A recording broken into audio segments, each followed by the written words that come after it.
பாபா ஓர் கருணாலயம், பாதம்தான் கமலாலயம்.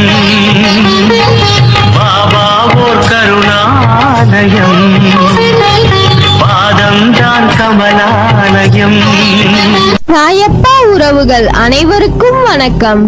சாயப்பா மேல் நம்பிக்கை வைத்து அவரை நினைத்துக் கொண்டிருக்கும் உங்கள் அனைவரின் வேண்டுதலையும் சாயப்பா நிறைவேற்றுவார். நல்லதையே நினைப்போம், நல்லதே நடக்கும்.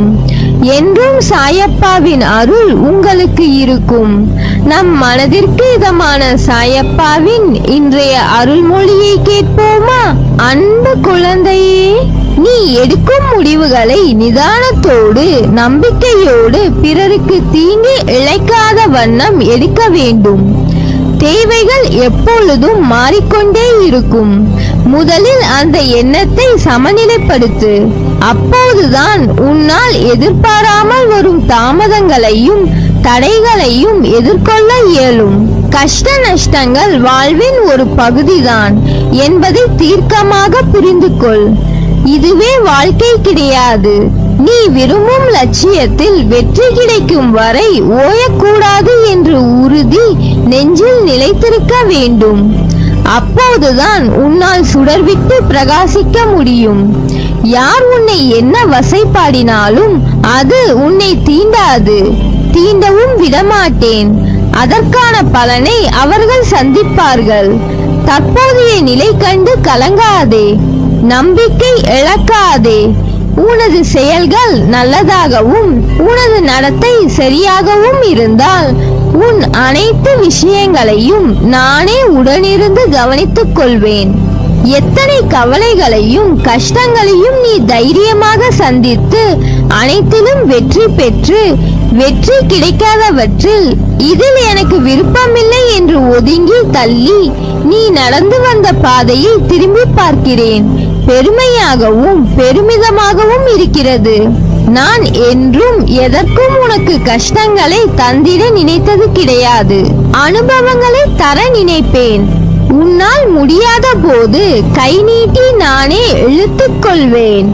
உன் மனதில் இருக்கும் கேள்விகளுக்கு இன்று விடை அளிக்கிறேன். சுயநலம் இவ்வுலகில் அகன்று இருக்கிறது. எல்லா மனதிலும் சுயநலம் இருக்கிறது.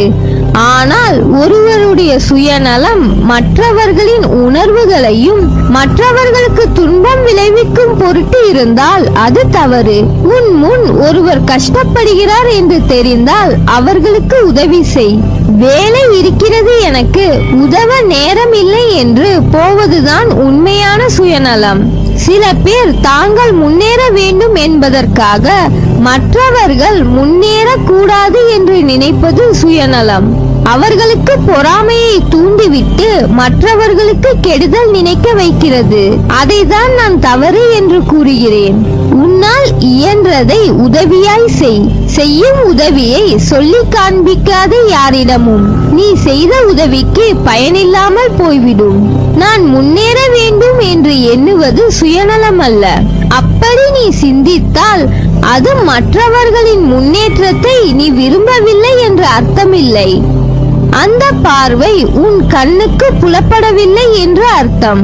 மற்றவர்கள் உதவி என கேட்டிருந்தால் அவர்களின் கஷ்டத்தை நீ பார்த்தால் கண்டிப்பாக உதவி இருப்பாய். அதில் தவறில்லை.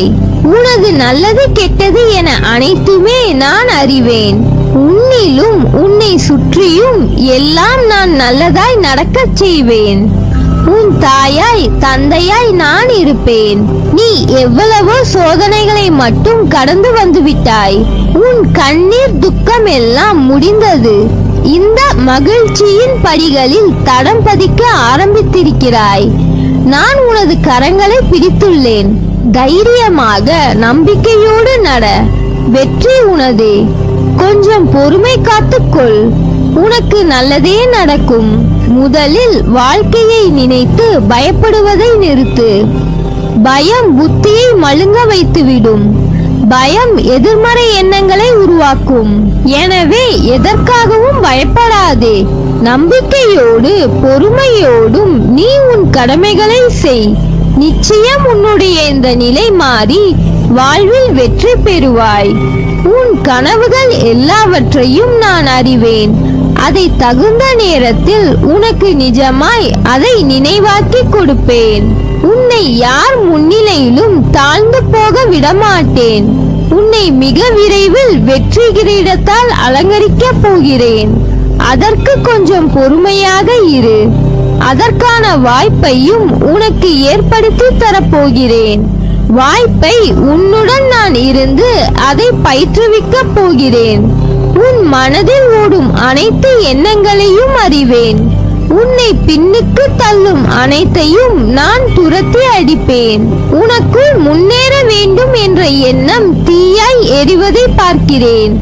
ஆனால் அது விதி என்னும் காற்று வீசுவதால் நெருப்பானது அங்கும் இங்கும் ஆடிக்கொண்டிருக்கிறது. அது உனக்கு சில உலகியல் நடைமுறையை புரிய வைப்பதற்கு நான் போடும் ஒரு விளையாட்டு. அதில்தான் நீ இப்போது உள்ளாய்.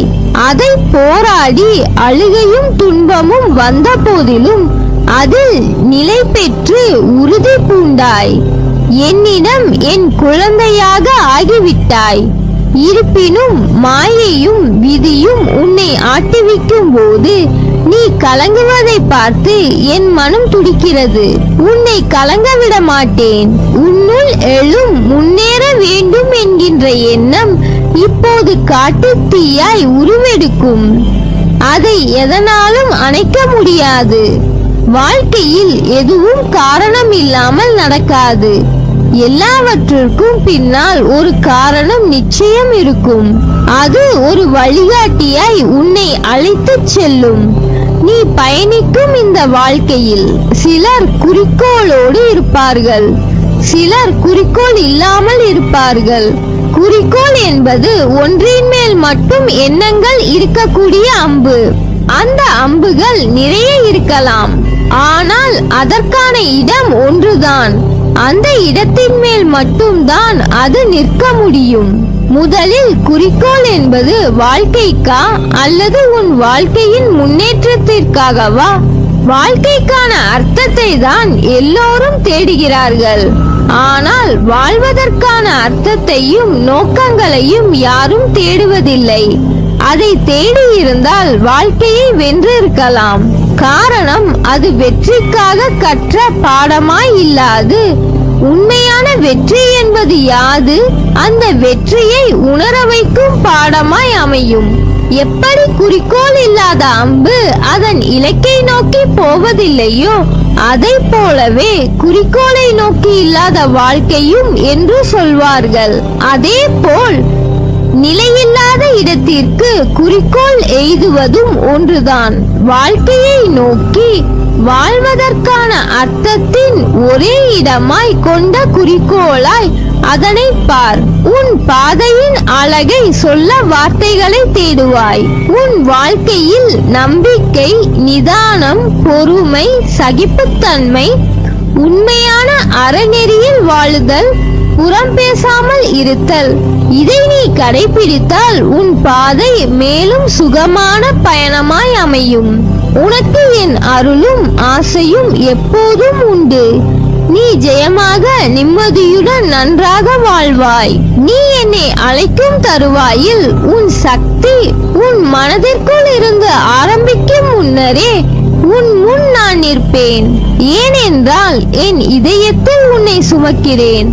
உனக்கு நான் இருக்கிறேன், இருப்பேன் என்றென்றும். உன் வேண்டுதல்கள் பலிக்கும். எல்லா சூழ்நிலைகளிலும் துணை நிற்பேன். என் வார்த்தைகள் மீது நம்பிக்கை வைத்து செயல்படு. மீதியை நான் பார்த்துக் கொள்கிறேன். நல்லதே நடக்கும். நீ என் பரிபூர்ண அருளும் ஆசிர்வாதமும் அன்பும் பெற்ற என் செல்ல பிள்ளை.